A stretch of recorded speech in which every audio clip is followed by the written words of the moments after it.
Bueno, una vez más me presento, soy el doctor Mariano Zulueta, miembro de la Cátedra de Derecho Privado. Empezamos una nueva unidad, lo que refiere a obligaciones dentro de la parte de derecho privado. El derecho privado es una parte muy grande, ¿no?, en lo que atiene al derecho. Y nosotros en la primera parte vimos la parte general, ¿no?, de lo que es el derecho privado, personas, objetos, hechos y actos jurídicos, y bueno, todo lo que hemos visto en la clase pasada con la doctora González de Prada. Hoy entramos a la unidad número 2, en lo que refiere a la teoría general de la obligación, ¿sí? Es muy importante, es muy importante para nuestra materia, y también de que ustedes la puedan entender de entrada, en la medida de lo posible, a esta parte del derecho privado, porque es la fuente, es el sustento, y les va a servir mucho también para la parte de contratos. Si ustedes logran entender las obligaciones, llegan a entender el método, y por ahí es muy técnico en muchos aspectos, nosotros como profesores vamos a intentar de que esa dificultad no sea tanto, y para eso estamos, para poder explicar.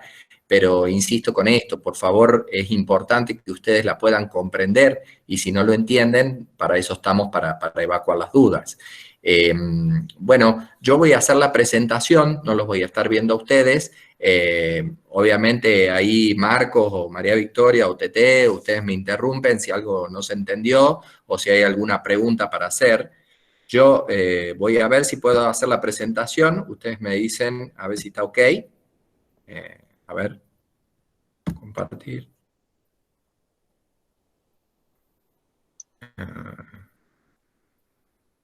A ver, ¿ahí está? Hola. Ahí está Mariano. ¿Ahí está? Sí.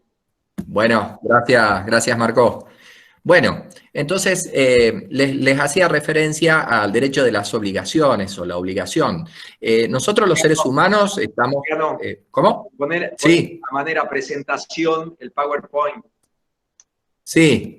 Así ocupa toda la pantalla. Ahí, a manera presentación. Ahí está. ¿Ahí? No, a ver. Ahí, perfecto. Perfecto, gracias. Como les decía, los seres humanos nos relacionamos entre nosotros, y el derecho y la ley captan este tipo de relaciones jurídicas que entablan las personas, ¿sí? Bueno, la obligación, ¿sí?, es uno de estos tipos de relaciones jurídicas. Los seres humanos, para poder interrelacionarse, ¿no es cierto?, a veces es necesario celebrar algunos contratos, ¿sí? O yo por ahí quiero el objeto que otra persona vende, ¿sí? Entonces esto es necesaria la cooperación, la entrega de bienes y servicios, ¿sí?, o de que alguna persona esté obligada hacia mí. Celebramos un contrato, y el contrato, ¿sí?, es una de las causas, o sea, es lo que provoca que una obligación exista, una de las tantas. Entonces, los seres humanos, a medida que nos vamos relacionando, la obligación supone, ¿no es cierto?, dentro de estas relaciones jurídicas de contenido patrimonial como es la obligación,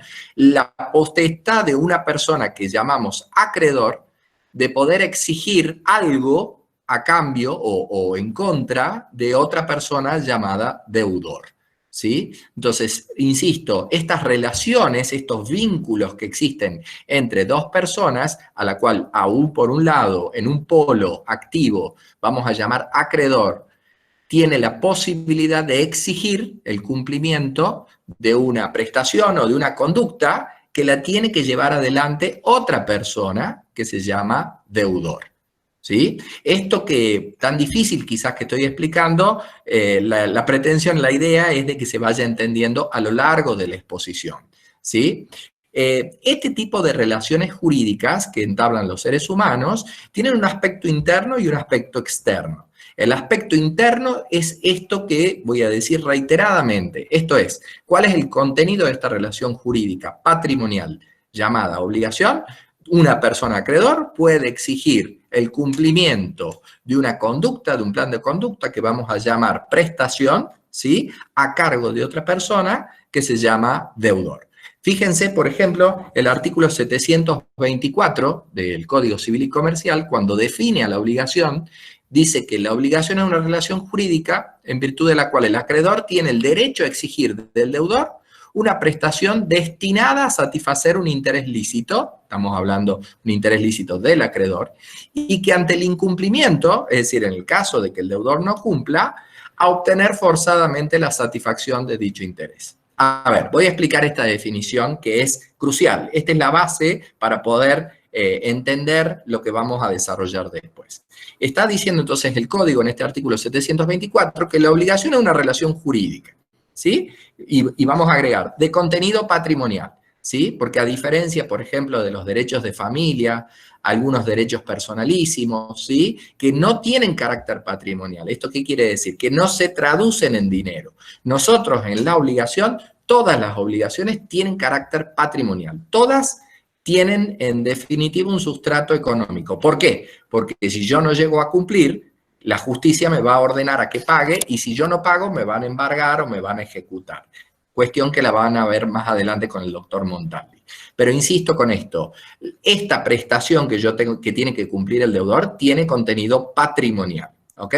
Entonces, este acreedor tiene el derecho a exigir de esta otra persona llamada deudor una prestación que, insisto, es la conducta que tiene que realizar el deudor. Esta conducta puede ser de dar, de hacer o de no hacer. Reitero, la conducta puede ser de dar una cosa, de dar dinero, ya vamos a ver más adelante, ¿sí? Con el desarrollo de todas las clases, una prestación de hacer, ¿sí? Es decir, una actividad, ¿sí? O un no hacer, una abstención, o un tolerar, ¿sí? Entonces, esta prestación tiene que estar destinada, o sea, el deudor cuando cumple su conducta, ¿sí? Cuando lleva adelante la entrega, este dar, este hacer o este no hacer, tiene que estar perfilado o tiene que tener como objetivo satisfacer el interés de este acreedor, ¿sí? Y bueno, y ante el incumplimiento, que tenga la posibilidad de acudir a la justicia para que sea el juez, ya si se gana el juicio, quien condene forzadamente al deudor a cumplir esta obligación. Esa es básicamente la definición que está dando el 724 del Código Civil y Comercial. Este tipo de obligaciones, que es sinónimo, es lo mismo que derecho personal, ¿sí? No derecho personalísimo, guarda ahí. Derecho personal es igual a obligación u obligaciones. Es distinto, ¿sí? Esta definición que recién vimos es distinta al derecho real. Ya vamos a ver por qué, entre tantas cosas, pero en definitiva les adelanto que el derecho personal o la obligación es una relación jurídica entre dos sujetos, un acreedor y un deudor. En cambio, el derecho personal es una vinculación jurídica, una relación directa e inmediata de un sujeto, de una persona con una cosa. Por ejemplo, yo con mi computadora, yo con mi libro, yo con mi casa, con mi auto. Existe esta vinculación inmediata y directa del dueño frente a la cosa. Y en definitiva, acá, a diferencia del derecho personal o la obligación donde existe un sujeto llamado deudor que tiene que cumplir una conducta a mi favor, acreedor, acá en el derecho real no existe este sujeto pasivo, o al menos no está determinado. Es la relación directa e inmediata del dueño con la cosa, ¿sí? Ahora, el aspecto externo, ¿sí? Que figura más adelante en la filmina, más arriba, porque este era el aspecto interno, ¿sí? De la obligación. Las dos personas, ¿sí? Acreedor y deudor, con este derecho a exigir la prestación y que el deudor debe cumplirla. Y del derecho real, de este derecho, esta vinculación entre el sujeto y la cosa, que le permite aprovecharla, usarla y gozarla a la cosa. Ahora, el aspecto externo de las relaciones jurídicas supone de que todo el mundo, toda la comunidad, tiene que respetar esta relación jurídica patrimonial ajena, ¿sí? No tienen que entorpecer, no tienen que entrometerse, ¿sí? En esta relación personal que existe, en esta obligación que existe entre estas dos personas, y tampoco entre este derecho real que existe entre el dueño y la cosa, ¿sí? Los terceros tienen que respetar, es un deber de toda la comunidad de no alterar, de no dañar el derecho de los otros, ¿sí? Fíjense, ahí yo les puse el artículo 1882 que define al derecho real al decir que es el poder jurídico que ejerce directamente sobre un objeto en forma autónoma y que atribuye a su titular la facultad de persecución y preferencia y las demás previstas en este código. Bueno, ya estaría toda la tarde explicándoles la diferencia entre derecho real y personal, véanlo, estudienlo ustedes solos, ¿sí? Ya de todos modos, cuando veamos los elementos que caracterizan a la obligación, seguramente va a surgir también este tema. El tema de las obligaciones o del derecho personal, es importante que ustedes se ubiquen en lo que se llama Código Civil y Comercial. Cuando ustedes lo abren, lo podrán encontrar en el libro tercero, en el título primero. Va de los artículos 724 al 956 del Código Civil y Comercial. Todo eso es el derecho de las obligaciones y que vamos a estar estudiando durante esta y las sucesivas clases. Bueno, vamos a los elementos de la obligación.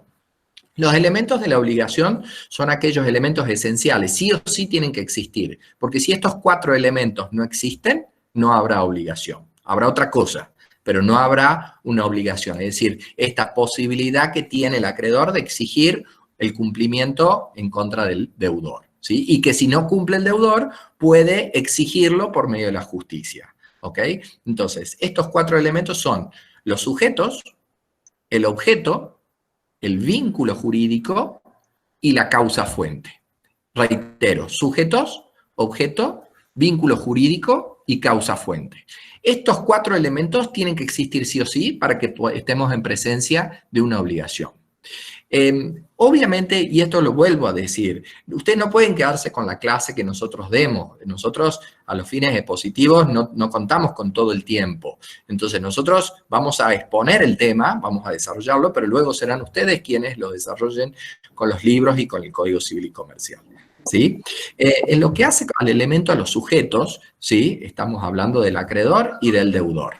El acreedor puede ser singular o puede ser plural, pueden ser varios acreedores, o puede ser un solo acreedor. Y lo mismo pasa con el polo pasivo, o con la parte pasiva, el deudor. Puede ser un solo deudor, o pueden ser varios los deudores, ¿no es cierto?, quienes estén obligados a cumplir esta prestación a favor del acreedor o de los acreedores. Van a ver más adelante en la clase sucesiva, cuando hablen de la clasificación de las obligaciones, ahí podrán ver la pluralidad de los sujetos. Entonces, les reitero, estos sujetos pueden ser personas humanas o pueden ser personas jurídicas. Pueden ser personas de carne y hueso o puede ser una sociedad comercial, puede ser una fundación, puede ser una asociación, ¿sí? Ellos están capacitados para poder ser acreedores y o deudores de una obligación. Es importante, aquí yo les puse en la filmina los requisitos a tener en cuenta. Tiene que haber capacidad de derecho, ¿no es cierto?, para ser titular de estos derechos u obligaciones, ¿sí? Y una capacidad de ejercicio, ¿sí? Remito a toda la parte ya estudiada en las clases anteriores cuando veían de los artículos 22 en adelante del Código Civil y Comercial. Esto es, saben que para ser persona mayor de edad se tienen que contar con 18 años, ¿sí? Para algunos actos de la vida civil, ahí el artículo 24 y 25 les permiten algunas cuestiones al adolescente, al menor de edad. Pero en definitiva, para poder ser sujeto acreedor y o deudor, se tiene que contar con una capacidad de derecho y de hecho. Si yo fuera menor de edad, serán los representantes legales, los padres, tutores o curadores, quienes realizarán o cumplirán las obligaciones, ya sea siendo acreedor o ya sea siendo deudor. Es importante, ¿sí? Es importante que estos sujetos, acreedor o deudor, estén determinados. Es decir, que se sepa quién es el acreedor y que se sepa quién es el deudor. A veces esto puede estar determinable, ¿sí? No se sepa al momento del nacimiento de la obligación quién es el acreedor o quién es el deudor. Por ejemplo, en un cheque. A veces el cheque yo lo puedo librar a favor de una persona, pero en definitiva va circulando y quien se presenta al cobro es una persona distinta, ¿sí? Porque está con los endosos en el reverso. Entonces, en definitiva, es importante, insisto, que al momento del cumplimiento de la obligación se sepa que estén bien determinados tanto el sujeto acreedor como el sujeto deudor.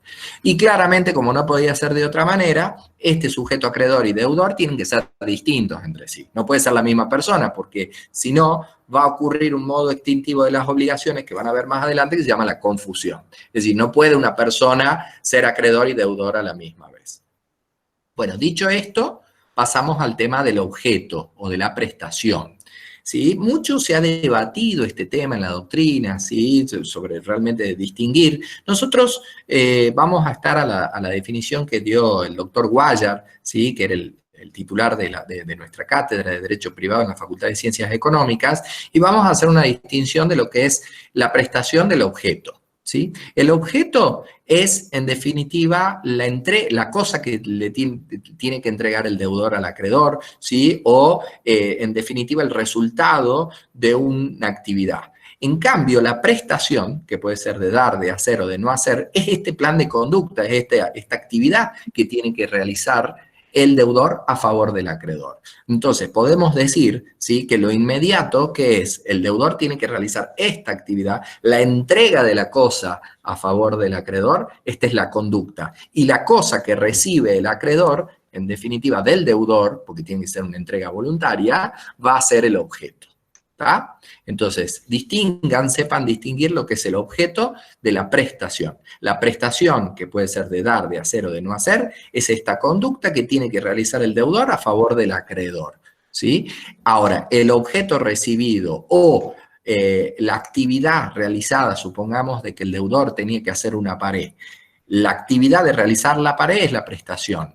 La pared hecha ya es el objeto de la obligación. ¿Sí? Fíjense que ahí el artículo 725 del Código Civil y Comercial les dice que los requisitos de la prestación que constituye el objeto de la obligación debe ser material y jurídicamente posible. ¿Sí? Yo, por ejemplo, no podría celebrar una obligación con el doctor Montaldi obligándolo a él o exigiéndole que vuele. ¿Sí? Hasta que vuele por sus propios medios, con sus propias manos, ¿sí? Vos verás cómo haces. ¿Sí? Evidentemente, materialmente es imposible, ¿sí? Y jurídicamente, por ejemplo, si yo le exijo al doctor Montaldi que me venda la casa de gobierno o la plaza o el Parque San Martín. Son objetos que son de dominio público y por lo tanto no pueden ser objeto de los contratos ni de las obligaciones. Entonces, en ese caso, en esos ejemplos, el objeto de la prestación es material y jurídicamente imposible.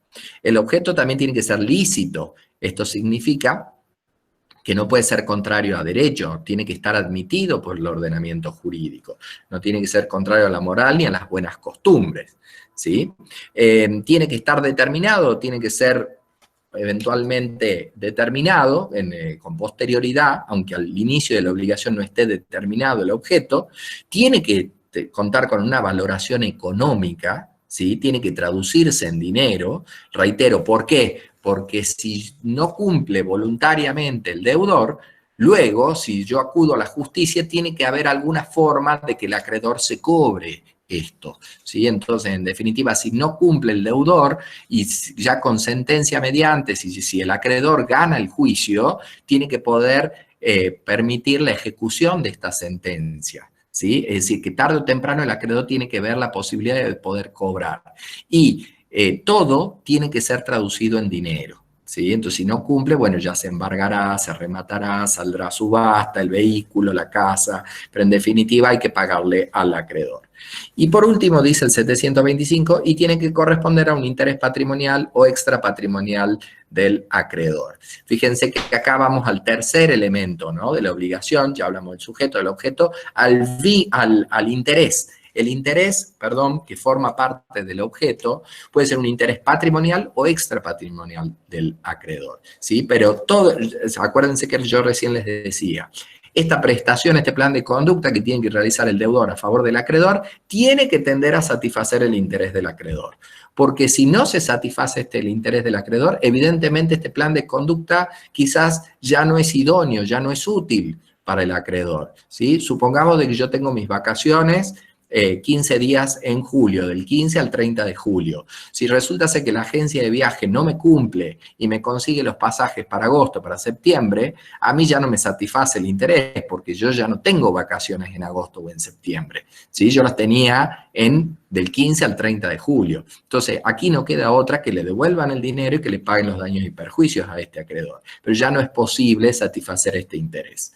El objeto, lean después el artículo 279 del Código Civil y Comercial, tiene que ser un objeto lícito, ¿sí?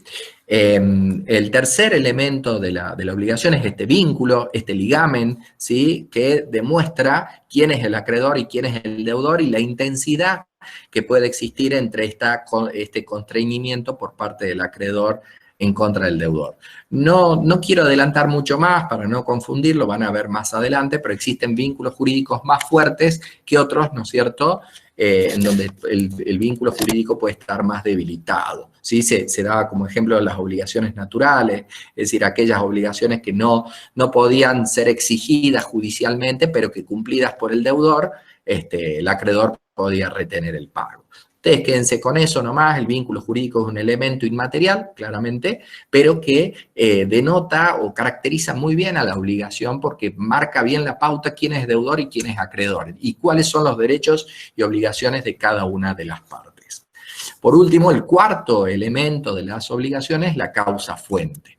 ¿Sí? La causa fuente y la causa fin también. Pero la causa fuente es el elemento esencial de la obligación, es un elemento externo a la obligación y es el que da nacimiento a las obligaciones. Es decir, que las obligaciones nacen por algo, tienen una causa, tienen un origen, ¿sí? Y estos orígenes pueden ser el contrato, el cuasi contrato, el delito, el cuasi delito o la ley, ¿sí? En definitiva, estos cinco elementos, casos que les estoy diciendo, es una cuestión de política legislativa. El legislador ha dicho, bueno, el contrato, ¿no es cierto?, el acuerdo de voluntades de dos partes va a generar obligaciones. También el cuasi contrato, que lo vamos a ver más adelante de qué se trata. El delito, ¿sí?, es decir, cuando uno incumple o comete alguna infracción, ¿sí?, o comete un actuar contrario a derecho, genera la obligación de resarcir estos daños, ¿sí? El cuasi delito, que es el delito realizado con culpa, ¿sí? Fue sin querer, pero en definitiva se provoca un daño y eso genera la obligación inmediata de resarcir estos daños, una obligación, ¿sí? Y por último, la ley. Existen obligaciones nacidas de la ley. Por ejemplo, el deber de prestar alimentos a favor de los hijos o los parientes, ¿sí? Ahí es la ley quien impone determinadas obligaciones en contra de determinados deudores y a favor de determinados acreedores. Es importante que tengan en cuenta estos dos artículos que yo aquí les pongo, ¿no? El 726 y el 727, que le dice que no hay obligación sin causa, es decir, sin que derive de algún hecho idóneo para producirla de conformidad con el ordenamiento jurídico. Esto es muy importante, la última parte del 726, porque le dice, no todo es causa, usted no puede estar obligado por cualquier cosa. Si el ordenamiento jurídico posibilita que usted esté obligado por esto, será válida. Y esta es la causa, ¿sí? Usted no puede deber porque debe. Ustedes nunca se olviden el artículo 19 de la Constitución Nacional. Si el principio de libertad, ante la duda es que una persona no puede estar atado o obligado a algo. Tiene que existir algo, ¿sí?, lo que les acabo de decir, las causas fuentes, para que esta persona deba algo a alguien, ¿sí?, ya sea contrato, delito, etc. Y luego el 727 les dice que prueba de la existencia de la obligación, presunción de fuente legítima. Les dice, la existencia de la obligación no se presume. La interpretación respecto a la existencia y extensión de la obligación es restrictiva. Probada la obligación, se presume que nace de fuente legítima mientras no se acredite lo contrario. ¿Qué les está diciendo acá el 727? Básicamente de que este principio de libertad. Pero usted tiene que demostrar de que existe la obligación. Usted no puede exigir de alguien algo si usted no prueba de que efectivamente esa persona que a quien usted llama deudor le debe algo. Pruebe que existe esta obligación, pruebe el contrato. Ahora, una vez que está aprobado el contrato, se presume de que es una fuente legítima. Bueno, eso respecto a la causa fuente. Y la causa fin responde a la pregunta del por qué se debe. ¿Cuál es la idea que tuvieron las partes para celebrar este contrato, por ejemplo? ¿Qué perseguían? ¿Cuál era la finalidad? Ahora, este elemento, la causa fin, no es un elemento de la obligación, sino que es un elemento de un acto jurídico, de los actos jurídicos, ¿sí? ¿Se recuerdan esa definición del artículo 279 del Código Civil y Comercial? Creo que es que les dice que el acto voluntario lícito por el cual las partes persiguen constituir, modificar o extinguir relaciones o situaciones jurídicas, ¿sí? Bueno, tengan en cuenta entonces esa definición.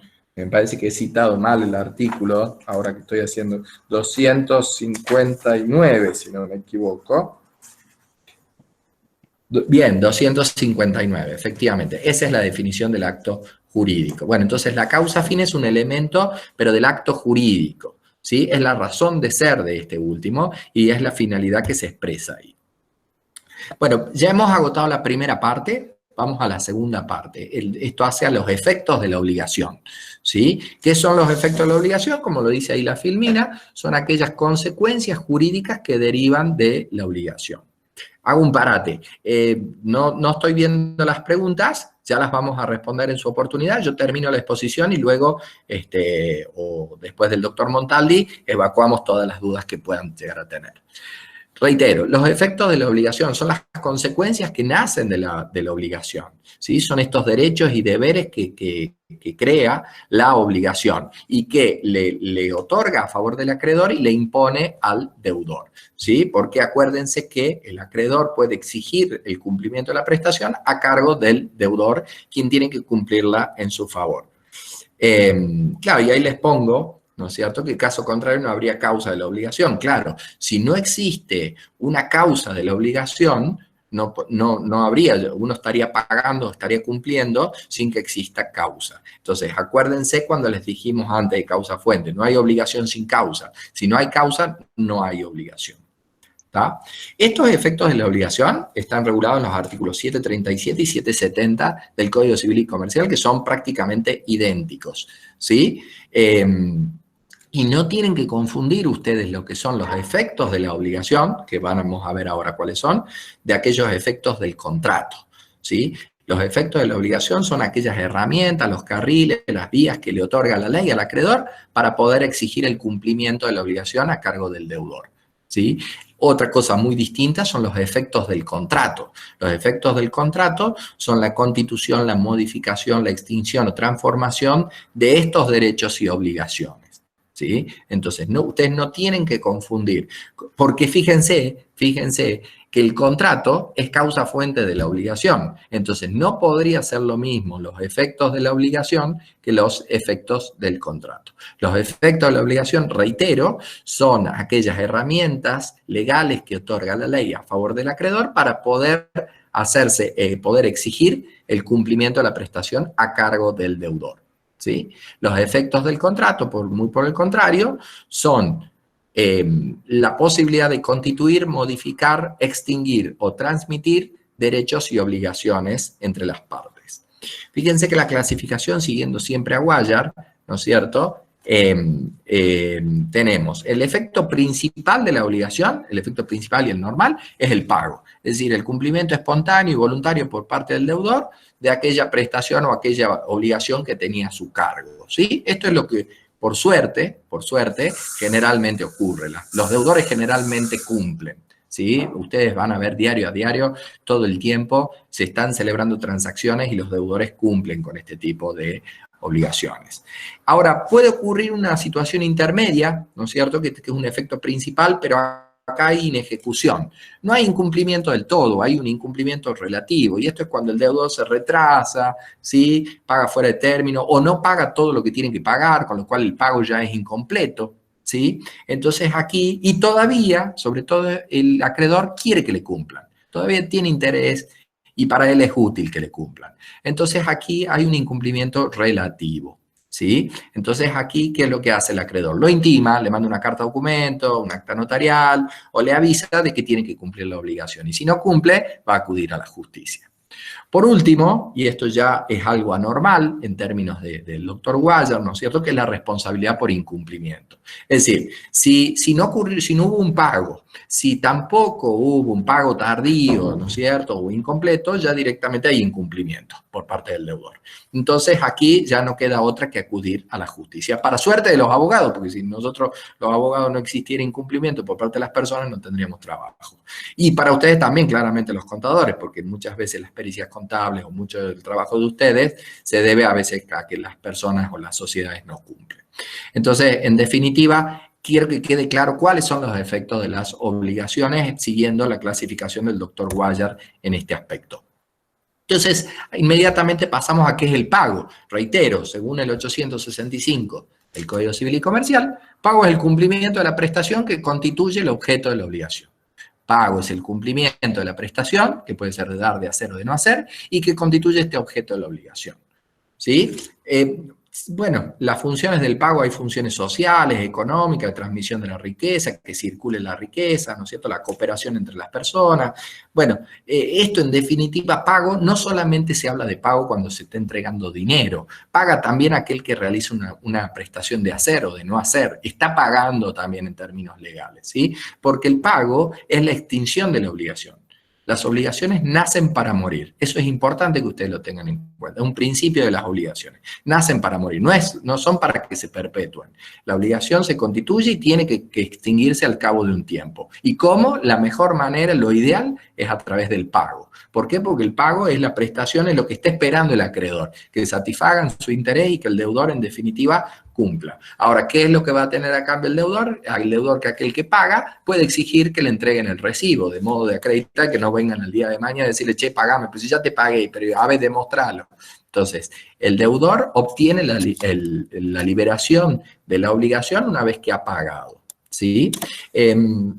Voy a ir un poquito más rápido porque no quiero extenderme mucho más en el tiempo, pero es importante que ustedes tengan en cuenta el tema de la capacidad. Volvemos al tema de la capacidad. El deudor para pagar tiene que ser capaz, ¿sí? Y lo dice el 875. El pago para que sea válido, tiene que ser realizado con personas con capacidad para disponer. ¿Y cuándo se tiene capacidad para disponer? Ustedes ya saben, el mayor de edad, 18 años, o, bueno, algunas excepciones, ¿sí? ¿No es cierto? Aquellas personas menores de edad que cuenten con título habilitante, ¿no es cierto? Que estén trabajando, bueno, todo lo que adquieran, en definitiva, va a ser de su propiedad y podrán pagar. Pero son las excepciones. ¿Cuáles son los elementos del pago? Claramente tiene que existir una obligación preexistente, sino que estoy pagando. No vaya a ser que esté pagando sin causa. ¿Sí? Un pago que no atienda una causa. Tiene que existir una obligación preexistente y tiene que estar vencida esta obligación. Ya me tiene que poder exigir el acreedor el cumplimiento de esta obligación. Fíjense que acá se invierten los roles y es importante que ustedes los tengan en cuenta. El sujeto activo del pago es el deudor. El sujeto pasivo del pago es el acreedor. Acá se invierten los roles y es importante que ustedes... ¿Por qué? Porque está pagando, ¿sí? El deudor está pagando. ¿Quién tiene que pagar? El deudor. En principio es el deudor. Y luego ya vamos a ver que existen algunos interesados, acá la filmina les marca. El tercero, ¿puede pagar o no puede pagar? Bueno, guarda, el tercero interesado puede pagar, incluso hasta con oposición del propio acreedor o del propio deudor. ¿Por qué? Porque el tercero interesado es la persona que va a verse perjudicada si el deudor no cumple. ¿Sí? Supónganse aquel deudor hipotecario, el garante hipotecario, ¿no es cierto? Yo doy mi casa en garantía de que el deudor va a cumplir con su obligación. Si el deudor no cumple su obligación, me van a rematar la casa. Entonces, claramente que yo estoy habilitado, facultado para poder pagar una deuda ajena, que es del deudor, pero que yo soy el garante. Entonces, este es el tercero interesado. El tercero no interesado, por el contrario, no podrá pagar si se opone el acreedor y el deudor. Lo dice claramente el Código Civil y Comercial. Como elementos del pago tiene que haber un objeto, ¿sí? Obviamente, ¿cuál es la prestación a cumplir? Si es de dar, de hacer o de no hacer, ¿sí? En definitiva, vamos a ver enseguida que tiene que haber identidad de pago. Es decir, que aquello a lo que me obligué por contrato, tengo que entregar en definitiva eso. Si me obligué a entregar por ejemplo, no sé, un Toyota Etios año 2017, patente tal, no puedo entregarle otro tipo de vehículo. Tiene que haber identidad en el pago. Y la causa, bueno, claramente, ¿cuál va a ser la causa del pago? El contrato, lo que respalda a la obligación. O bueno, o puede haber existido un delito, ¿no es cierto? Si yo, en definitiva, violé aquel principio de no dañar a otros, si yo, por ejemplo, voy por la calle y atropello a una persona provocándole algunos daños materiales y físicos, tengo que pagar, tengo que indemnizar a esta persona para borrar esos daños que he provocado. Fíjense que en la filmina les pongo que para que haya pago tiene que haber un origen lícito del mismo. Yo no puedo estar pagando una obligación que sea ilícita o contraria a derecho. La causa es una obligación anterior satisfecha por el deudor por medio del cumplimiento de la obligación.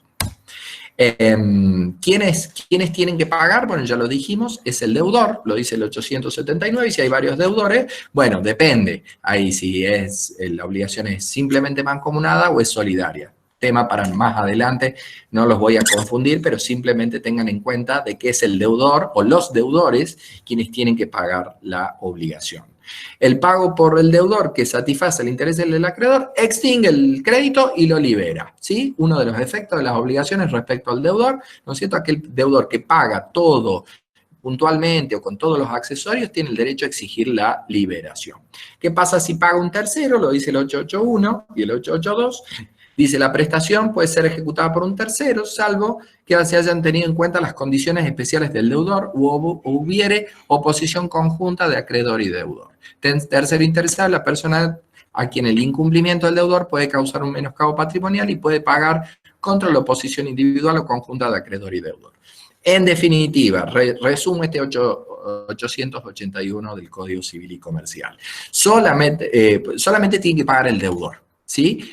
A veces es posible que los terceros paguen, a menos que haya sido tenido en cuenta las condiciones personales de este deudor. Supongamos, si yo quiero que mi casa la haga un determinado arquitecto, porque a mí me gusta cómo hace las casas este determinado arquitecto, no me sirve que venga otra persona, aunque fuera el mejor arquitecto, pero a mí en definitiva no me gusta el estilo de casa que hace este otro arquitecto, entonces yo puedo exigir que solamente el arquitecto A, ¿no es cierto?, sea quien tenga que cumplir con esta obligación, y no así el otro. Entonces, no me sirve de que venga otro tercero a querer cumplir con la obligación. Y aunque exista oposición conjunta de acreedor y de deudor, si el tercero es interesado, puede pagar, ¿sí? Porque se va a ver perjudicado si el deudor no cumple. En cambio, cuando el tercero es no interesado, ¿quién es tercero no interesado? Y bueno, por descarte son aquellas personas que no van a verse perjudicados si el deudor no cumple con la obligación. Eso está claro. Para terminar, me parece, creo que quedan una o dos filminas, tengan en cuenta estos principios del pago, ¿sí? Principio de identidad, de integridad, de puntualidad y de localización del pago. Se debe cumplir la misma prestación a la que se encuentra obligado. Principio de identidad, artículo 868. ¿Sí? Hay que uno que comparar lo que me obligué por contrato y lo que estoy pagando hoy por hoy. Integridad, tiene que ser completo el pago, tiene que ser total. Capital con más los intereses y todos los accesorios. Si yo voy a entregar un auto, lógicamente tiene que venir con la rueda de auxilio, ¿sí? Si estaba con funda, y bueno, vendrá con la funda. Yo no le voy a empezar a sacar la funda, le voy a sacar el gato, la rueda de auxilio, o de si son accesorios que natural y razonablemente van comprendidos con la cosa principal. Principio de identidad, principio de integridad. Principio de puntualidad, el tiempo, el pago. ¿Cuándo se tiene que hacer el pago? Bueno, cuando vence la obligación. Si tenía un plazo, cuando vence. Si no, si la obligación es ahí nomás, es de exigibilidad inmediata, en el mismo momento. ¿Sí? Bueno, este tema lo van a ver enseguida con el doctor Montaldi, el tema del plazo con el tema de la mora automática o la mora no automática. Así que básicamente introduzco el tema, ¿no es cierto?, del tiempo del pago, pero ya lo van a ver bien con el doctor Montaldi. El lugar de pago, el 873 del Código Civil y Comercial, le dice que el lugar de pago puede estar establecido por el acuerdo de partes de manera expresa o tácita. Che, bueno, vení en mi casa, ¿dónde va a ser? ¿En el domicilio del deudor, en el domicilio del acreedor? ¿Dónde vamos a pagar? Entonces, ahí dice el 874, cuando no está designado. Cuando está designado, bueno, listo, vamos ahí al domicilio del deudor. Necesito en calle tal. ¿Sí? Ahora, si no está designada, se indicó, dice el 874, el domicilio del deudor al tiempo del nacimiento de la obligación, o sea, donde vivía el deudor, ¿sí? Si el deudor se muda, el acreedor tiene derecho a exigir el pago en el domicilio actual o en el anterior. Y también corresponde al deudor cuando el lugar de pago sea el domicilio del acreedor, ¿sí? Bueno, y esto no se aplica claramente cuando cuando es una cosa cierta y es donde la cosa está, ¿sí? Generalmente. Bueno, básicamente esa sería la exposición, ¿sí? Cualquier duda, estamos a disposición. Mariano, Mariano, Sí, me parece que hay dos cositas que te están preguntando que podría ser importante que las aclares ahora antes de que entre Marcos a hablar. Y que sí, son, te pidieron si les podías aclarar de nuevo el tema del objeto y la prestación, esta diferencia que hace el doctor Guaya. Yo un poquito les aclaré en los mensajes, pero primero les he dicho que para que entiendan bien el objeto, tienen que estudiar lo que nosotros hemos visto en el ciclo anterior sobre lo que es el objeto y lo que son las cosas para el derecho. Digamos, lo tienen que leer, está ahí el PowerPoint subido, lo tienen que leer para que puedan entender.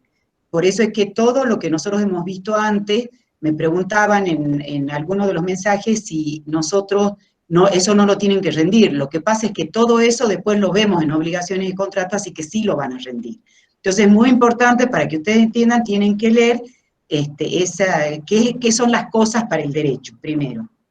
En particular para la obligación, explicarles esta clasificación que hace el doctor Guayar, pero que es teórica. Yo un poquito les he puesto en el mensaje, pero explicarles vos mejor a qué te estás refiriendo cuando se hace la diferencia entre objeto y prestación. Y la segunda pregunta, que me parece importante también que le respondamos antes de pasar a lo de Marcos, es, te preguntan a qué te referís cuando el ordenamiento jurídico le da idoneidad. ¿Mm? Bueno, bien. entonces contesté Bueno, esas dos preguntas y pasamos a vos, Marquito. bien, bien. Bueno, yo estoy volviendo recién al Meet y veo 73 preguntas. Espero que con estas dos consultas que hace María Victoria puedan ser saldadas, ¿no? Estas 73 preguntas, yo hago clean caja más o menos con esto, porque si no quiere decir que no se entendió nada. Pero Tranquilo, bueno. tranquilo, Marianito, porque preguntaban de las firminas, de sí, quédate tranquilo. Bueno, a ver, uno por ahí va medio corriendo porque el tiempo es escaso y trata de ser lo más gráfico y creo que por ahí presencialmente es mucho más fácil poder desarrollar, ¿no?, todas las clases. Bueno, si se entendió al menos algo, ya me doy por satisfecho. El tema del objeto y la prestación, como bien adelanta aquí la doctora González de Prada, es una cuestión teórica de parte del doctor Guayar, ¿sí?, que a los efectos de facilitar la comprensión de este objeto de la obligación. Ustedes tienen que tener en cuenta, me parece lo más importante, es que el acreedor, por más derecho que tenga el acreedor de exigir el cumplimiento de la prestación o del objeto a cargo del deudor, no puede hacer justicia por mano propia. Es decir, supónganse que yo le compro el auto al doctor Montaldi y el doctor Montaldi hace un mes, 2 meses, 3 meses que no me entrega el auto y ya está recontravencido el plazo, según el contrato. Yo no puedo ir y entrar a la casa del doctor Montaldi, violación de domicilio, robar las llaves del doctor Montaldi, subirme al vehículo del doctor Montaldi que me ha vendido e irme. ¿Sí? Es necesario en todo Estado de Derecho, que estamos sujetos a la ley, que por eso insisto que en los derechos personales, en las obligaciones, la vinculación entre el sujeto acreedor y la cosa o el objeto es mediata. Tiene que pasar por el deudor necesariamente. Yo no puedo hacer justicia por mano propia. ¿Qué es lo que espera el acreedor? Espera que el deudor venga con su conducta y le cumpla a este acreedor.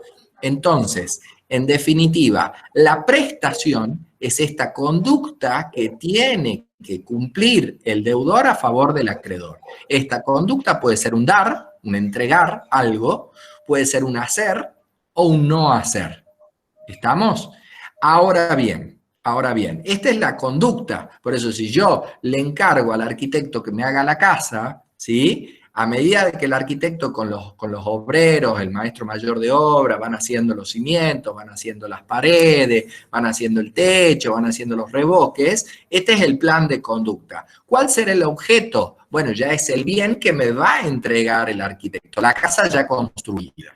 Entonces, insisto, la prestación son todas estas conductas que va haciendo el deudor a favor del acreedor. El objeto es ya el resultado, ¿no es cierto?, ya la entrega, cuando yo ya recibí el auto de parte del doctor Montaldi o cuando yo ya recibí del arquitecto la casa. El producto final, lo que yo voy a recibir, en definitiva, ese es el objeto. La prestación siempre será esta actividad, dar, de hacer o no hacer, a cargo del deudor. ¿Sí? ¿Quedó claro? Sí. Lo que sí, en la ley y en los artículos ustedes van a ver que se habla de prestación como el objeto de la obligación. O sea, en el vocabulario de los artículos, la prestación es el objeto de la obligación. Nosotros la dividimos, como bien le dijo el doctor Mariano, a los fines teóricos. Pero cuando se habla de la prestación, que tiene que tener contenido patrimonial, es el objeto de la obligación en general. Ustedes tienen que entender que dentro de la prestación está el objeto considerado en sí mismo y la acción necesaria para que se cumpla con ese objeto. Sí, exacto, exacto. Y bueno, y la otra consulta, ¿no? Creo que hacía referencia al artículo 726 del Código, cuando dice que causa, que no hay obligación sin causa, es decir, sin que derive de algún hecho idóneo para producirla de conformidad con el ordenamiento jurídico. Ahí lo que les está diciendo entonces el Código es lo siguiente. Es la ley, es el legislador en definitiva, quien dice cuáles son las causas idóneas para producir obligaciones, para hacer nacer obligaciones. Solamente es el legislador quien les dice cómo usted puede crear obligaciones. El legislador le dijo, usted puede acudir al contrato. Si usted acude al contrato, se ponen de acuerdo dos personas para hacer nacer obligaciones. Bueno, bárbaro. Entonces usted tiene el contrato, tiene el cuasi contrato, el delito, el cuasi delito y la ley. Es el ordenamiento jurídico quien en definitiva, o la ley, quien dice cuáles son estos hechos, estos presupuestos fácticos idóneos para poder hacer nacer obligaciones, ¿sí? Si usted viola la ley, ¿no es cierto?, incumple y provoca daños, eso es un hecho suficiente para el legislador para hacer nacer una obligación. Es causa fuente idónea de conformidad al ordenamiento jurídico para hacer nacer una obligación. Sí, muy bien. Acuérdense, chicos, para los chicos nuevos, les vuelvo a decir que por qué tienen que leer lo anterior, porque ustedes ahí tienen que entender, por el artículo 1 del Código del Título Preliminar, de qué hablamos cuando hablamos del ordenamiento jurídico. Entonces, es la ley en sentido amplio, estamos hablando de los tratados internacionales sobre derechos humanos, de la Constitución, de la que puede ser la conducta, es decir, de las fuentes del derecho. Es muy importante que ustedes estudien para que puedan después entender lo que nosotros estamos hablando. Bueno, bien, Mariano, pasamos al profesor Montali, entonces, Gracias. continuamos. Gracias, Mariano. Bueno, no, ¿me están escuchando bien? ¿Sí? Perfecto, listo. Bueno, el doctor Mariano, el profe Mariano, estaba hablando sobre pago, chicos. El pago es el medio normal, habitual, es el efecto normal de la obligación, y toda obligación debe extinguirse o se extingue por el pago. O sea, cuando nace una obligación, todo el mundo espera que se extinga, que muera esa obligación, y lo lógico de esta obligación es que se muera a través del pago. Y ahora bien, ¿qué pasa cuando se realiza el pago? ¿Cómo se prueba el pago? Vamos a ver qué establece el código sobre la prueba del pago. Marquito, perdón que te interrumpa, sí. No te están escuchando bien, los chicos se escuchan medio cortado, a ver si te acercas un poquito. Ahí se escucha mejor, chicos. Sí, ahí. Sí. No sé si, bueno, entonces, a ver, vamos a... Bien.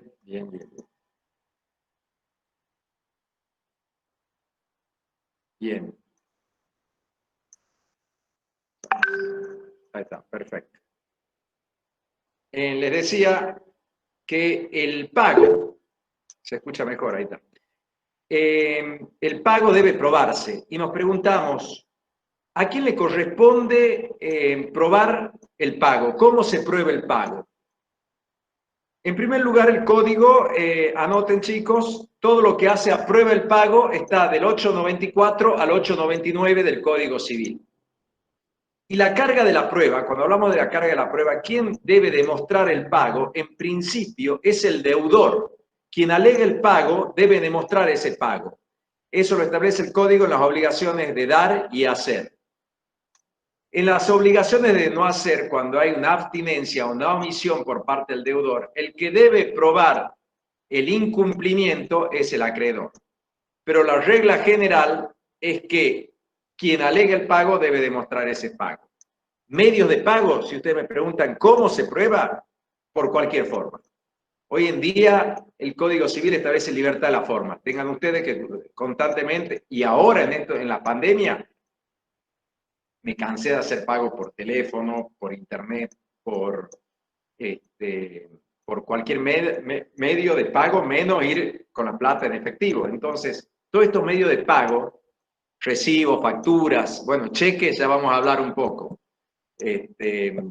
Pero documentos comerciales, depende cuáles, pero ¿por qué no la constancia cuando nosotros compramos por Mercado Libre? ¿Por qué no esa constancia que nos da Mercado Libre?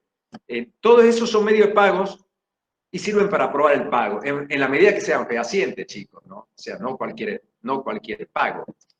El cheque, usted me está poniendo cheque ahí. Bueno, no voy a contestar porque si no me voy a ir yendo el tema, cualquier cosa ahí lo tengo a todos los profes atrás mío. Voy a seguir con el tema, pero es interesante la pregunta que ustedes me hacen.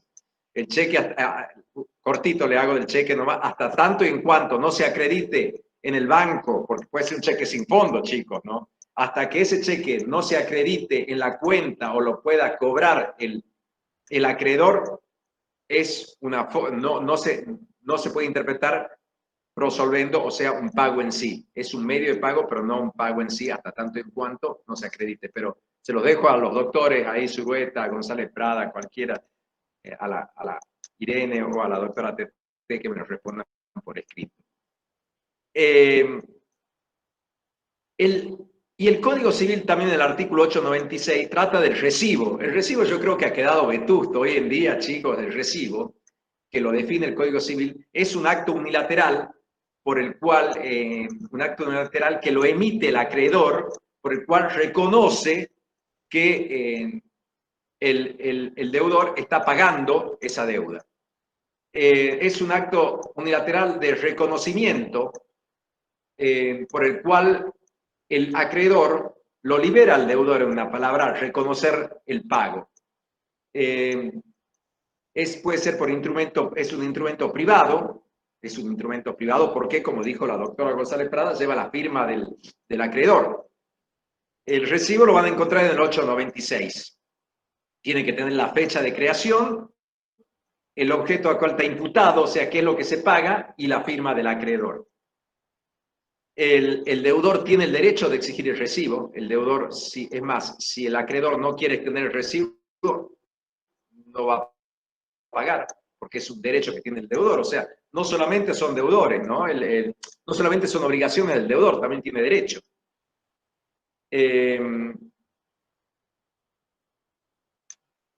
Y es muy importante también que hay en el 899 del Código Civil las presunciones referidas al pago, relativas al pago, que quiero que ustedes también lo tengan en cuenta. ¿Por qué? Cuando el acreedor haga un recibo, y supongamos que hay un saldo, si el acreedor hace un recibo por el saldo, por ejemplo, el alquiler son obligaciones de pago diferido que se van o en cuotas en el tiempo. Si el acreedor hace referencia a recibir por esta última cuota, la ley presume que las otras están canceladas. Por eso tengan en cuenta que cuando hagan un recibo, tienen que hacerla por la cuota más antigua, de vengada más antigua, que todavía no se ha vencido. Por ejemplo, si yo hago hoy en día un recibo diciendo que recibí alquiler por el mes de julio, el Código Civil presume que los meses anteriores se encuentran cancelados. Es presunciones. Lo mismo pasa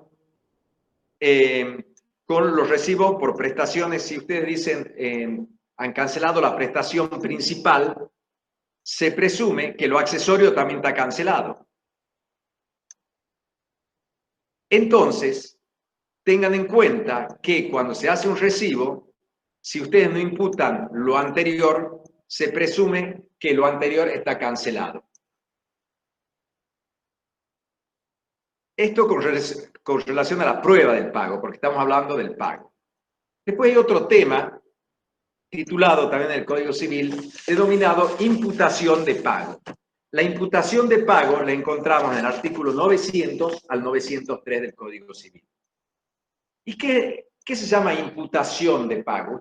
Para hablar de imputación de pago, tenemos un mismo deudor y un mismo acreedor, o sea, acreedor y deudor. Y entre ellos, el deudor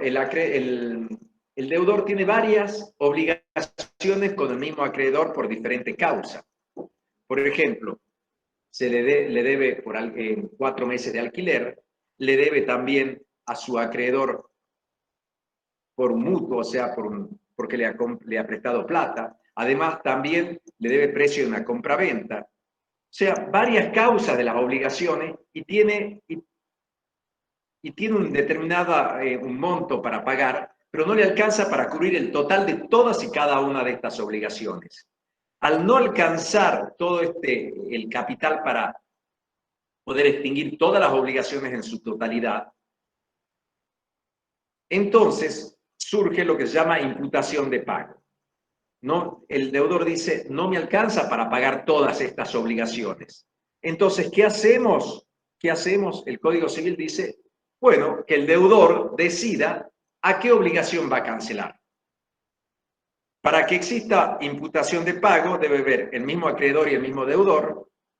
Tienen que haber varias obligaciones, que todas estas obligaciones sean de la misma naturaleza y que todas estas obligaciones sean exigibles. Entonces, al momento de realizar el pago, el deudor va a decir, a ver, ¿a cuál de estas obligaciones voy a imputar? Si no lo hace en ese momento, al momento de realizar el pago, lo va a hacer el acreedor. Cuando recibe el pago, dice, la imputo yo. Y si se queda callado el deudor al momento de realizar el pago, se queda callado el acreedor al momento de realizar el pago, está la imputación legal. O sea, el Código Civil prevé cómo es la imputación. Y dice así, en caso de que lo que pague el deudor no alcance a cubrir el total de todas estas obligaciones, se va a imputar ese pago a la deuda más gravosa, a la deuda más onerosa, por ejemplo, a la que genera mayores intereses, a la que tenga una hipoteca. Eso dependerá del juez o de las partes de determinar cuál es la más gravosa. Y si no se puede determinar cuál es la más gravosa, entonces el pago se imputa pro rata, o sea, una partecita a cada una de estas obligaciones, en partes iguales, se va dividiendo. Esto lo encontramos entonces, imputación del pago, del artículo 900 al 903. Entonces, yo ya hablé de prueba de pago y hablé de imputación de pago. Ahora, ¿qué puede suceder? Estamos todos muy contentos porque el deudor ha cumple la obligación. Pero puede suceder que haya un incumplimiento. Y uno de los incumplimientos, o sea, una violación, cuando hablamos de un incumplimiento, es un actuar ya antijurídico. Se está violando uno de los principios del pago, que ha hablado el doctor Zulueta. Puede ser, hemos hablado del principio de integridad, identidad. Y acá lo que yo voy a hablar es qué pasa si violamos el principio de puntualidad. Cuando hablamos de puntualidad, hablamos del tiempo. El deudor tiene que hacer el pago en un tiempo determinado. No lo puede hacer cuando quiera. Ustedes saben, como contadores, van a ver que hay muchas obligaciones ante el fisco, muchas obligaciones ante la Dirección de Renta de Jujuy. Y todos sus clientes van a tener, porque van a hablar de obligaciones, la mayoría de ustedes van a tener que cumplir plazos para impuestos a las ganancias, para la Dirección de Renta, para el ingreso bruto, para el monotributo, para los aportes y contribuciones de la Seguridad Social entre la FIP. Y van a ver que siempre van a estar apremiados con los tiempos. ¿Y por qué van a tener ese apremio? Porque hay un tiempo para cumplir las obligaciones. Ustedes, contadores, tienen que saber que hay un tiempo. Y si no se cumplen ese tiempo las obligaciones, ustedes van a decir, uy, hemos caído ¿en qué? en mora. Y la mora tiene consecuencias. Ustedes saben que una de las principales consecuencias de esa mora son los intereses moratorios. Que la AFIP, vaya uno a saber, vaya los intereses que nos aplica la AFIP cuando ustedes se demoran. Y son diarios. Entonces, vamos a ver lo que es mora. Ahora vamos. Entonces, la mora, vamos a ver, es un incumplimiento en el tiempo. No pagan en el tiempo pactado. Y ahora vamos, chicos. Ahí voy a comenzar. Me van a tener que compartir. Ay, ay, ay. Victoria, no sé por qué no estoy pudiendo, no sé si vos me tenés que habilitar. Quiero un PowerPoint. No, pone en presentar ahora o en Toda tu pantalla. toda la pantalla. Pone. A ver. Compartir. No sé por qué no me... Hace clic en la pantalla que te sale, en la foto. No me está dejando ver. Ahí está, ahí está, ahí está, ahí está. Ahí está, ese es mío, ¿no? Ah, pues. Sí, sí, sí, ponele toda la pantalla.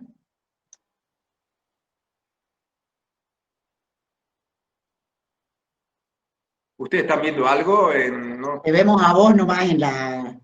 No te estamos viendo el PowerPoint. Pongo toda tu pantalla. Abrí el archivo ahora, Marcos.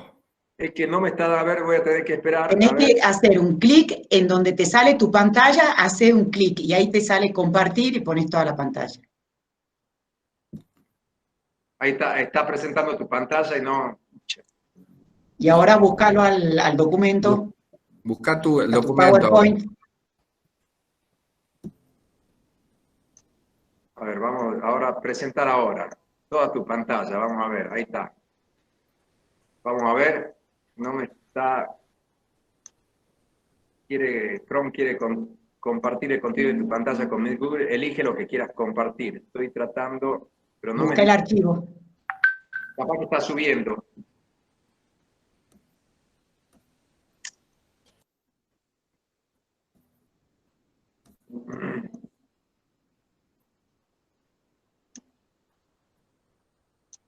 ¿Pueden ver ahí? Yo estoy entrado en mora. Ustedes no están viendo, ¿no? No, no estamos viendo.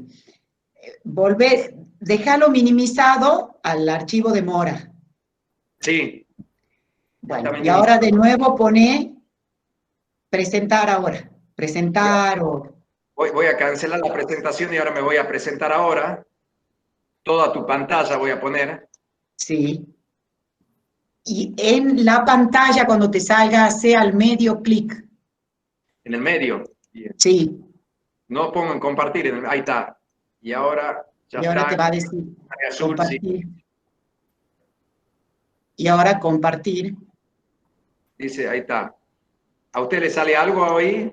Sí, y ahora ahora tocalo al documento y lo abrís.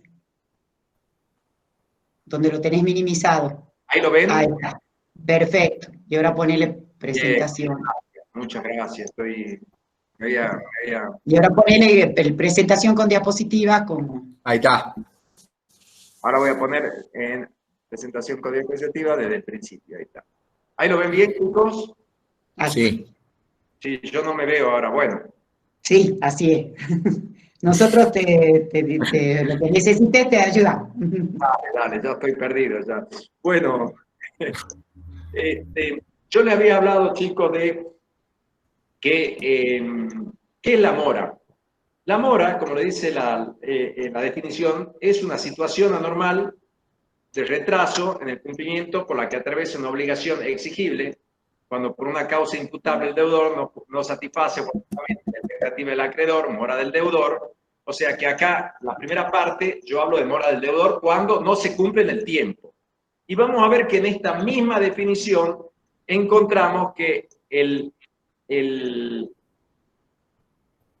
acreedor también rechaza las ofertas reales que se le formulan, mora del acreedor, o sea que no quiere recibir el pago y que subsiste mientras la específica prestación, aunque tardía, sea posible y útil. ¿Qué quiere decir esto? es una situación anormal de retraso en el cumplimiento de la obligación. O sea, yo le dije recién que lo normal es que pague el deudor, pero lo anormal es que no pague, no cumple. Ustedes no pagan a la AFIP. Eso ya es una normalidad. Para que exista mora, tiene que ser una obligación exigible. ¿Qué quiere decir exigible, chicos? Que no esté sujeto a una modalidad. Cuando veamos acto jurídico, cuando vean acto jurídico, van a ver que pueden, algunas obligaciones son que tienen una obligación de plazo, o sea que no están vencidas, no son exigibles. Si mi obligación vence el 10 de septiembre, a mí no me pueden exigir que yo cumpla una obligación. Tiene que ser exigible de plazo vencido. Y amo de mora cuando hay una causa imputable, o sea que el deudor no cumple por culpa del propio deudor, no por una cuestión ajena a su voluntad. Una cuestión ajena a su voluntad puede ser que la semana pasada han estado cerrados los bancos. Y, por ejemplo, conozco muchas personas que se le vencía el plazo para pagar algo, y ellos querían entrar al Banco Macro y no podían. Entonces ahí no habría mora. Habría retraso, pero no mora. ¿Por qué? No han podido pagar por una causal ajena a su voluntad. Y el deudor no satisface oportunamente la expectativa del acreedor. O sea, ¿por qué? Porque cuando hablamos del doctor Zulueta recién hablamos de objeto y prestación. El objeto era cuando se satisface el interés del acreedor. O también acá tenemos la mora del acreedor, es cuando el acreedor rechaza el pago por parte del deudor. Y vamos a ver que la mora subsiste mientras la ejecución de la específica prestación, aunque tardía, sea posible y útil. Esto es muy importante, se los adelanto ya, porque mora es cuando el acreedor tiene expectativa de obtener el específico bien que le es debido. Y cuando no hay expectativas, por ejemplo,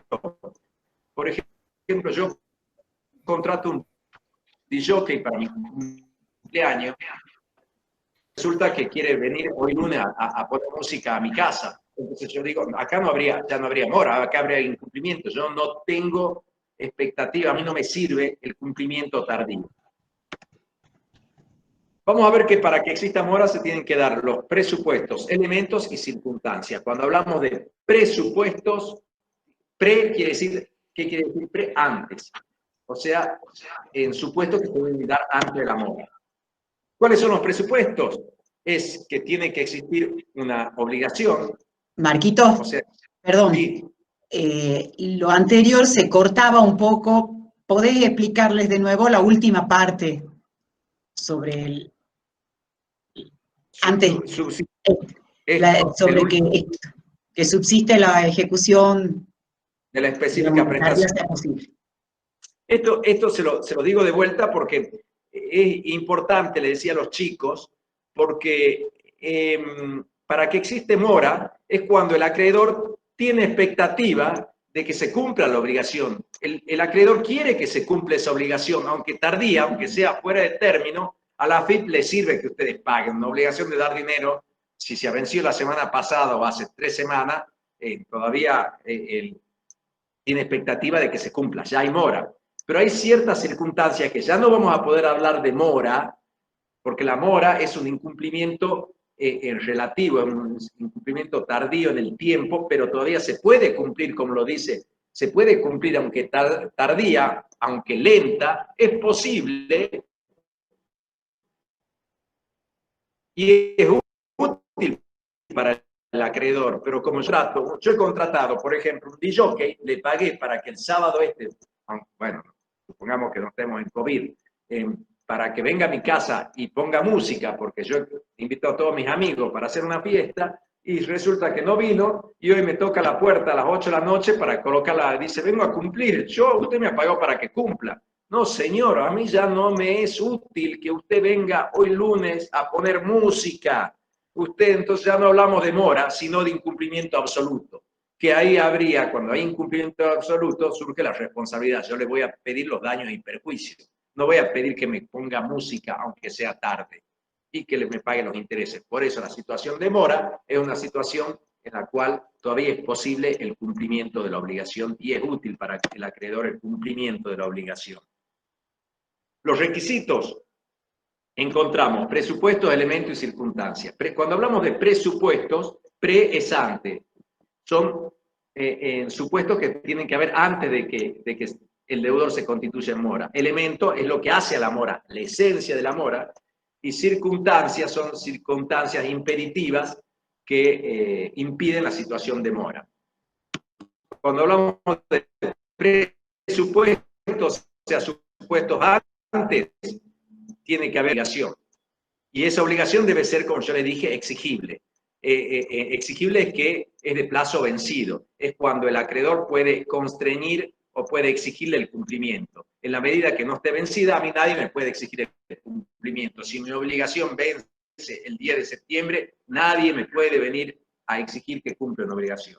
Y por otro lado, también tiene que haber cooperación del acreedor. No siempre el deudor tiene derecho a exigir. En algunos casos, tiene que cooperar el acreedor. Por ejemplo, si yo tengo que entregar una cosa cierta en el domicilio del acreedor, el acreedor tiene que estar esperándome en su domicilio el día que yo tengo que cumplir la obligación. O cuando el acreedor me tiene que decir bajo en qué características debe reunir la prestación, o debe estar en un domicilio, o debe señalar, o debe también elegir qué cosa con la cual debo cumplir. Entonces, en ciertos supuestos, es necesario también un deber accesorio del acreedor para cumplir con la obligación. Y, por ejemplo, si yo tengo que pagar en determinado lugar, el acreedor tiene que estar en ese lugar. Y, como yo ya les dije, el cumplimiento de la específica prestación, aunque tardía, debe ser posible y útil. No tiene ningún sentido hablar de mora en un plazo esencial donde se debía cumplir en un tiempo determinado. Y si no se cumple en ese tiempo determinado, no podemos hablar de mora. No me es útil. Hablamos de incumplimiento absoluto. Los elementos hacen ya a la mora en sí, chicos. Para que exista mora se tienen que dar estos tres elementos: el elemento objetivo, el elemento subjetivo y el elemento formal. Cuando hablamos del elemento objetivo, hablamos del el tiempo. Es muy importante el tiempo. Para que exista mora, tiene que haber una violación al tiempo. La obligación se tiene que cumplir en un momento jurídico determinado, en un tiempo jurídico determinado.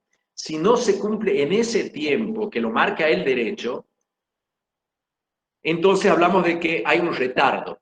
Pero el retardo es que no se cumple en ese tiempo, entonces hablamos de que hay una tardanza y no se cumple la obligación. Entonces ahí ya encontramos el primer elemento antijurídico. Se está violando objetivamente la ley, el deber de cumplimiento, porque hay una tardanza, hay un retardo. Pero hablar de no es lo mismo retardo que mora, porque para que haya mora, no solamente tiene que haber un retardo, una lentitud, una violación en el tiempo, sino que también tiene que haber un elemento subjetivo, yo le decía, que ese retardo debe ser imputable a la conducta del deudor. Cuando hablamos de que es imputable a la conducta del deudor, es que se le puede atribuir a la culpa, a la negligencia, a la imprudencia o a una responsabilidad objetiva. Se le puede atribuir esa conducta, ese incumplimiento al deudor. Y hablamos que no se le puede atribuir esa conducta cuando hay una cuestión externa, ajena, por ejemplo, caso fortuito, fuerza mayor que no ha podido cumplir. Lo que yo le dije, lo que está pasando con esta pandemia. Esta pandemia es algo extraordinario, imprevisible, que nos permitió, hay varios incumplimientos que no son atribuibles al pobre deudor. O sea, hoy en día el deudor quiso ir a pagar la semana pasada y tenía todos los bancos cerrados. Entonces, ¿hay un retardo? Sí, pero no hay mora porque no es imputable. Él tocó la puerta del banco y estaba cerrado. Lo ha dicho Gerardo Morales, le estaban desinfectando. Tiene cómo probarlo. Entonces, vamos a hablar de retardo, pero no de mora. Mora es culpable, porque la mora genera consecuencias. Y vamos a ver, el elemento formal es que cómo el deudor se constituye en mora, cómo queda constituido en mora. Y hay dos formas, chicos, de que el deudor pueda constituirse en mora. ¿Cómo? Es la mora automática, mora ex re, por el solo transcurso del tiempo, o mora por interpelación. vamos a ver entonces que una persona, el deudor, puede constituirse en mora, la forma en que él queda en mora por el solo transcurso del tiempo o mediante interpelación. ¿Qué es la interpelación? Es un acto unilateral del deudor, perdón, del acreedor, no formal y recepticio, por la que el acreedor reclama el cumplimiento de la prestación. Y como consecuencia jurídica es que el deudor queda constituido en mora. O sea que es un reclamo categórico, formal, en el cual lo intima el cumplimiento. Y esa intimación categórica hace que quede constituido en mora. Cuando el doctor Zulueta ha hablado de tiempo de pago, esto es muy importante, nosotros tenemos en la clasificación de los plazos, para que entiendan cuándo una persona queda constituido en mora en forma automática y cuándo es necesario esa interpelación en la forma de quedar constituido en mora. Ustedes saben que encontramos en la clasificación de las obligaciones puras y simples y obligaciones a plazo.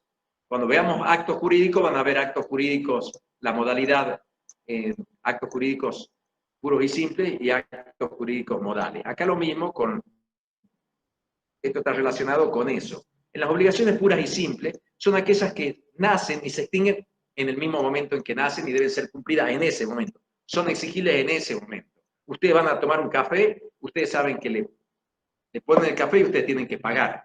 No tienen un chance, no tienen un plazo para cumplir la obligación. Las obligaciones puras y después encontramos obligaciones con plazo, que son aquellas que se hacen exigibles no al momento que nacen, sino transcurrido un cierto tiempo recién se hacen exigibles. O sea, que se podrá exigir la prestación del deudor al cumplimiento en transcurrido un plazo desde el nacimiento. O sea que, por ejemplo, yo ahora he comprado con tarjeta de crédito, yo sé que no lo pago ahora, pero me va a llegar el mes que viene, o sea que no me puede exigir ahora la tarjeta de crédito. O el alquiler, yo sé que lo tengo que pagar el 10 de cada mes, no me pueden exigir ahora. La obligación existe, pero no es exigible. Estas son las obligaciones a plazo, donde hay un tiempo, un transcurso del tiempo para exigir su cumplimiento.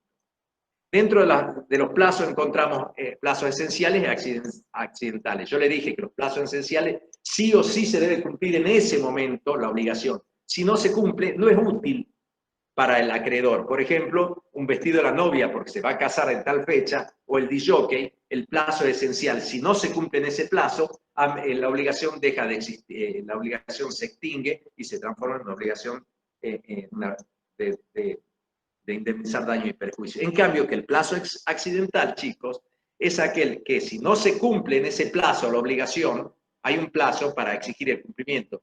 Pero si no se cumple la obligación, es posible y útil cumplirla posteriormente, no se extingue, porque el acreedor todavía tiene expectativas en que se cumpla. Quiere que se cumpla la obligación, a pesar que hay un incumplimiento relativo. O sea que el plazo no es esencial a la obligación. El plazo puede ser determinado o indeterminado. El determinado es cuando se conoce cuándo sucederá. Por ejemplo, puede ser el cierto, es cuando ustedes saben que las obligaciones tributarias para ganancias se vence un día en el calendario del año. Todos los 10 de diciembre de cada año tendrán que afrontar ganancias. Ustedes saben que el monotributo es mensual y se vence, hay que pagarlo hasta tal fecha. El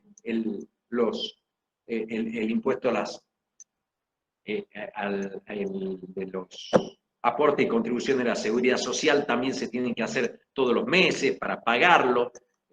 La tarjeta de crédito, ustedes saben, hay un plazo, en tal fecha le establece cuándo se deben vencer, el agua, la luz. Entonces, ese plazo es determinado cierto. Y el incierto es cuando se sabe que va a suceder, tenemos certeza que va a suceder, pero no sabemos cuándo. Yo, chicos, les digo a ustedes, les voy a dar un paraguas el día que llueva. Yo sé que en Jujuy va a llover. No sé cuándo, no sé si mañana, la otra semana, en septiembre, octubre, noviembre, pero va a llover. Es un plazo determinado, pero incierto. Y el indeterminado es cuando no se sabe cuándo va a suceder, no está determinado en la obligación. El plazo tácito es cuando depende de la circunstancia y naturaleza de la obligación. Por ejemplo, yo les digo, ustedes me van a tener que, le presto una cosechadora para que cosechen tabaco o caña de azúcar, y le digo, cuando terminen de cosechar, me la devuelven.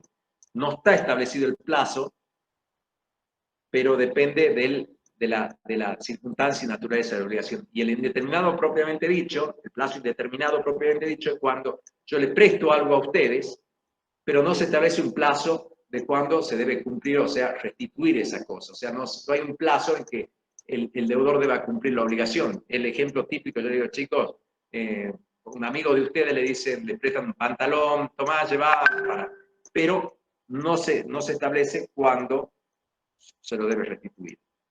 Ahora bien, ¿qué importancia tienen estos plazos con la mora? Y bueno, la importancia de este plazo con la mora está en el 886 y 887 del Código Civil y Comercial. Yo les dije, cuando hablamos de mora, la forma en que una persona queda constituida en mora, en estado de mora, puede ser en forma automática, por el solo transcurso del tiempo, o la mora por interpelación, donde el acreedor debe contrañirlo, debe intimarlo al cumplimiento.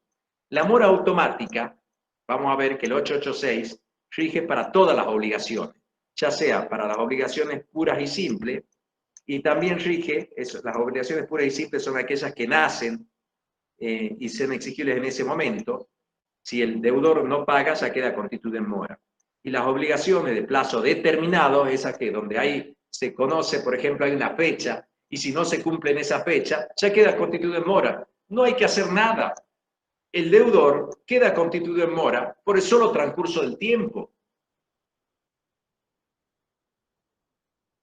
En cambio, el principio en este nuevo Código Civil es que la mora es automática. La mora es, el 886 establece que la mora del deudor se produce por el solo transcurso del tiempo fijado para el cumplimiento de la obligación. Ahí quedan englobadas, entonces, como yo le dije, vuelvo para atrás, en las obligaciones puras y simples y las obligaciones a plazo determinado, cierto e incierto. Esas serían por el solo transcurso del tiempo. En cambio, que la excepción es el 887, dice que las obligaciones a plazo tácito, el inciso A, dice que es cuando no se ha fijado un plazo y depende de la circunstancia y naturaleza de la obligación, se debe intimar el cumplimiento, o sea, se debe interpelar. Entonces no hablamos de mora automática. Y a veces también no hablamos de mora automática en aquellos casos donde no se ha fijado un plazo, no está determinado. Entonces tengo que ir a la justicia a decirle, señor juez, fije un plazo para que el deudor cumpla. Yo a ustedes les he prestado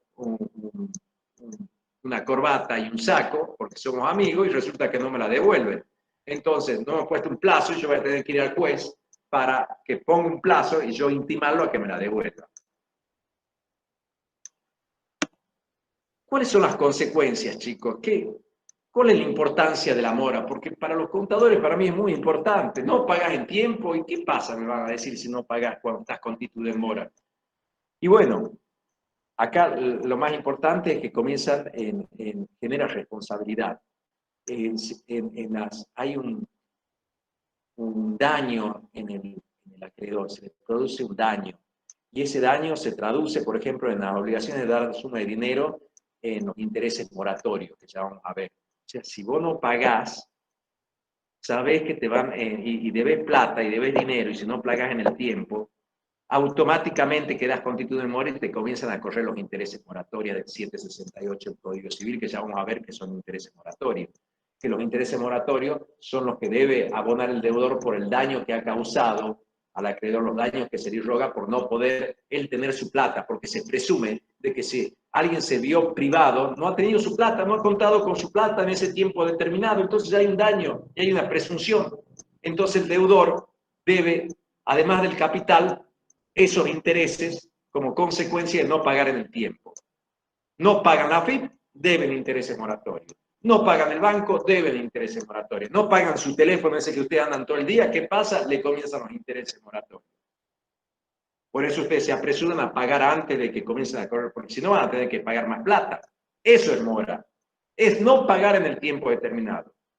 Vamos a ver cuando veamos contrato, si una de las partes no cumple, la otra parte, ¿qué va a poder? Apenas exista la mora, va a poder resolver el contrato. Ah, vos no me pagaste, vos no cumpliste, yo tampoco voy a cumplir, te voy a resolver el contrato.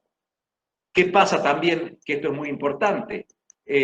Si una cosa es que yo no esté en mora y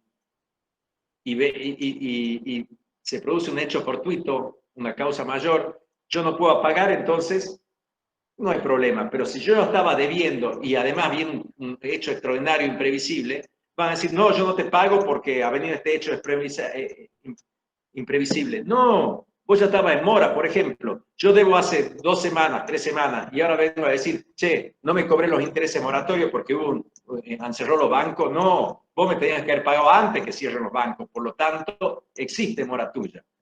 Y tampoco yo no puedo exigirle, cuando yo estoy en mora, no le puedo exigir al acreedor que me acepte el pago. ¿Cuándo cesa la mora? La mora se extingue cuando yo pago en total, pago el capital más los intereses moratorios, pago en su totalidad o consigno. Cuando yo le digo a mi acreedor, quiero pagar y hago ofertas reales con todos los intereses. Cuando hay imposibilidad de pago, o sea, cuando deja de existir el objeto de la prestación, de la obligación, entonces ya cuando hay imposibilidad se convierte en una obligación de daño y perjuicio. O cuando el deudor puede renunciar a los derechos que le confiere la mora, o sea, dice, te perdono los intereses moratorios, pagame el capital. Y bueno, para que hemos dicho que una cosa es cuando hablamos de mora, una cosa es el retardo y otra cosa es la mora. El retardo es violación al principio de puntualidad, es cuando no se cumple. Entonces, yo puedo probar que yo no he cumplido porque el banco macro estaba cerrado. Entonces yo le digo ahora a Canal 2 o a Canal 4 que no me cobren los intereses, porque yo toda la semana pasada, hoy he ido a pagar, por ejemplo, al banco y le digo, yo no he podido pagar por la pandemia, estaba todo cerrado, no me cobré intereses. Entonces yo pruebo que estoy pagando tarde, que estoy pagando fuera de término, que he violado el principio de puntualidad, pero yo pruebo que no ha sido imputable por la pandemia. Eso es la forma de eximirme de los efectos de la mora. Bueno, esto, vamos a ver si vuelvo con ustedes. Ay. Guardar. ¿Estoy de vuelta? Sí, estoy de vuelta. Estás de vuelta y ahora minimizalo, así ya no está saca la presentación. Bien, pero un minuto. A ver. Ahí dejan de presentar. Ahí está. Bueno, después si quieren, tengo un power cortito de pago por consignación y mora del acreedor, o lo subimos después y que lo estudien los chicos, como ustedes quieran. Si lo hace, son las 6:45, si lo querés hacer en 5 minutos, en 10, hacelo, y después hablamos con Irene sobre los grupos, así que lo hago el tema. Súper cortito. Mientras voy abriendo, chicos, la mora del deudor es cuando no paga el acreedor. No puedo hacer todo, esperen, disculpen. Vamos a ver, ahora compartir. Y ahora ya estoy compartiendo, ¿no? Y ahora voy a... Sí. Ahora tenés que hacer clic en la pantalla tuya. Mora del acreedor, acá está, mora del acreedor. Ahí. Y ahora tengo que presentación. Ahí está. Perfecto. Cortito, chicos. Mora del deudor es cuando el deudor no pagaba. Pero puede suceder que el deudor quiera pagar, pero ¿qué pasa? El acreedor ahora el que se hace la greta, no quiere recibir el pago. Entonces, cuando no quiere cooperar, no quiere recibir el pago, hablamos de la mora del acreedor. Está en el 886. ¿Y qué pasa? El acreedor incurre en mora si el deudor le efectúa una oferta de pago de conformidad con el artículo 867 y se rehúsa injustificadamente a recibirlo. ¿Qué quiere decir esto? Vienen ustedes, quieren pagar el canal y resulta que hacen ofertas reales, su pago reúnen, cuando hablamos del 867, es íntegro, idéntico y puntual, lo hacen el total lo que se debía, o sea, reúne todas las condiciones del pago y resulta que el acreedor no quiere recibirlo. Hay ofertas reales, entonces hablamos de mora del acreedor. ¿Qué pasa cuando hay mora del acreedor? Y bueno, en primero uno de los efectos es que dejan de correr los intereses, o sea que ya no tiene por qué pagar los intereses moratorios, porque él sí quiere pagar y el deudor, el acreedor, quien no le acepta. Entonces ya no puede estar en mora él. Él está tranquilo porque ya no le corren los intereses. Y es más, y para liberarse de la obligación, porque ustedes saben que uno de los derechos que tiene el deudor es liberarse de la obligación. Y si no tiene por qué estar poniendo en el pasivo, como ustedes son contadores, y es malo tener en el pasivo deuda porque es un patrimonio que le afecta, el pasivo le afecta el activo, el patrimonio. Y va a decir, este tipo no es insolvente. Te va a decir, ¿cómo insolvente? Yo tengo el $1.000.000 para pagar y el banco macro no me lo quiere recibir y me está afectando mi patrimonio. Entonces, el Código Civil le da un derecho. Vos querés liberarte y que no te figure en el pasivo. ¿Qué le van a decir ustedes, contadores? Che, cliente, vamos a hacer un pago por consignación para que esto no figure en el balance y para que tenga un balance positivo. ¿Cómo se hace el pago por consignación? Es para liberarme del pasivo este.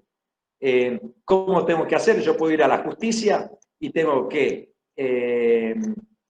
por cualquiera de estas cuestiones, tengo que haber demostrado que lo constituyo en mora al deudor, perdón, al acreedor, yo lo constituyo en mora al acreedor, o sea, le he hecho reales, ofertas reales, le he mandado carta a documento diciendo que le quiero pagar y él se niega, o yo no conozco quién es el acreedor, por ejemplo, yo tengo un pagaré ahora y resulta, o tengo una deuda, yo tengo una deuda con el señor Juan Pérez de $100.000 y Juan Pérez se muere.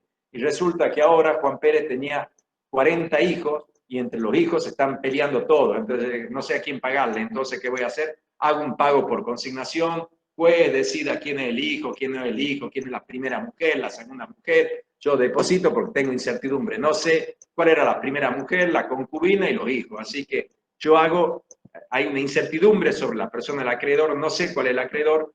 Y también puede ser que no pueda realizar un pago seguro y válido por causa que no le es imputable. Por ejemplo, yo quiero hacer el pago al deudor, a mi acreedor, pero resulta que viene la justicia y me dice, me embarga ese pago y dice, no le realice ese pago porque tiene muchas deudas.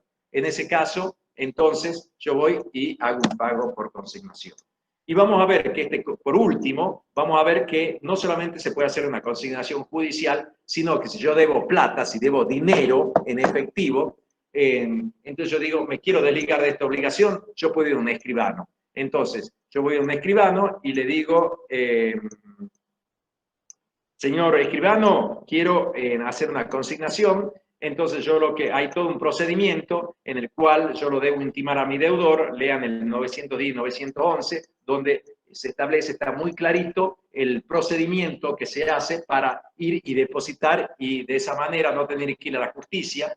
Puede ir el deudor solo, depositar ante un escribano y de acuerdo al procedimiento que establece el Código Civil, y vamos a ver que es una forma también de liberarse de la obligación en la medida que se den los presupuestos del el artículo 910 y 911 del Código Civil. Bueno, esto sería todo, chicos.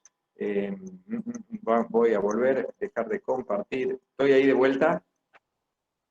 Sí, Bien. sí, ahí está.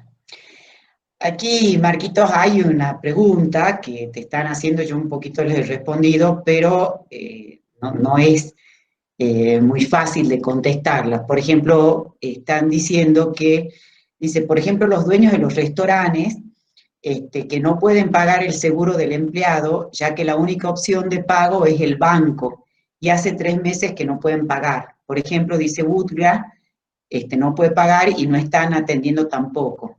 ¿Se justificaría eso con las boletas presentadas? ¿Puede ser justificante?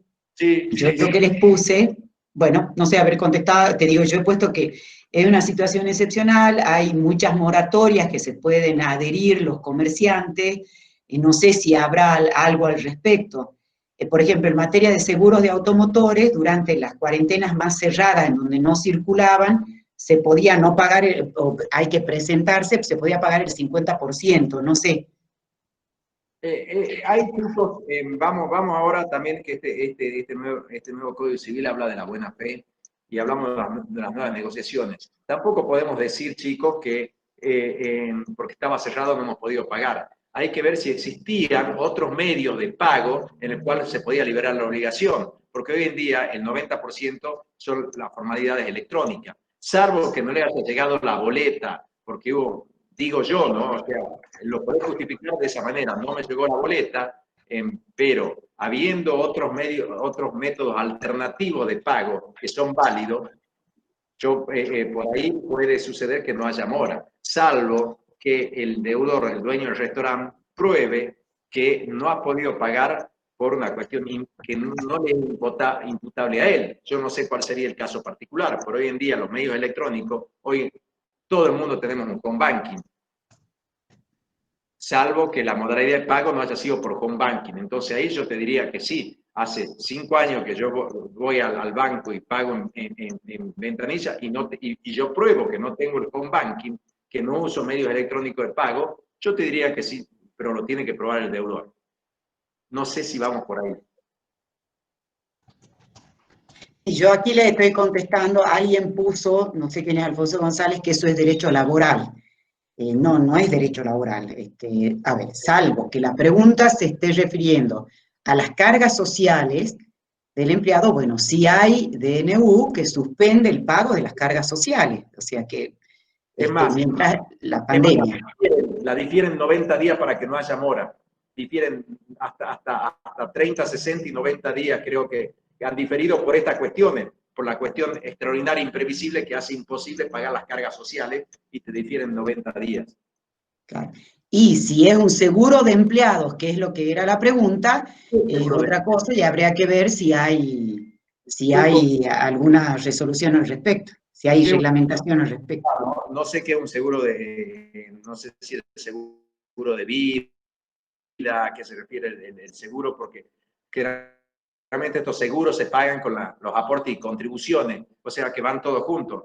Hay que ver qué resolución ha sacado la AFIP al respecto. Eso tienen que estar muy atentos los contadores, muy atentos. Por eso es importante esto de mora. Son todas las resoluciones de AFIP. Perfecto. Bueno, Marquitos, me parece que no hay más preguntas así al respecto. Chicos, es un tema complicado, lo tienen que estudiar.